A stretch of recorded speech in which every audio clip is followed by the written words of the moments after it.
अरे हे कोल्हापुरी पायतान म्हणजे काय रे? फक्त पायात घालायची चप्पल नाही बरं का. हे आपलं अभिमानाचं, रांगडेपणाचं आणि स्वाभिमानाचं हत्यार आहे. कोल्हापूरकरांचं बोलणं कडक, चालणं रुबाबात आणि ह्यो पायतान वेळ आली तर न्यायाचा दंडकच. हे कोल्हापुरी पायतान म्हणजे आपली संस्कृती, आपला इतिहास आणि आपली धमक. आणि गरज पडली तर रुबाबानं पायात मिरवायचं, पण कोणी मर्यादा ओलांडली रे ओलांडली की योग्य ठिकाणी कसं बसवायचं ह्याचं गणित म्हणजे कोल्हापुरी पायतान. कोल्हापूरकर म्हणजे कसली ढोंगबाजी करत बसणार नाही बरं का. थेट बोलणार, खरं बोलणार आणि कोणी चुकीचं केलं तर पायतान गडबडणार.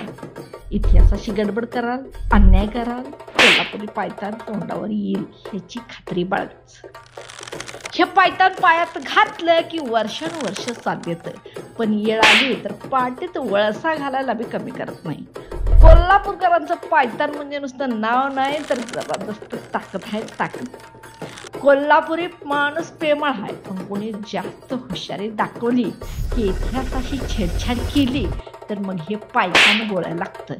हे कोल्हापूर आहे. इकडं प्रेम आणि इज्जत जशी माणसं राखतात तशी येळ आली की न्यायही देतात. कुणी आरेरावी केली तर पायतान ठरलेलं असतं.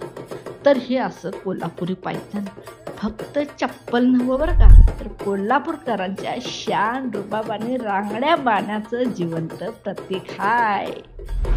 लक्षात राहिलं काय?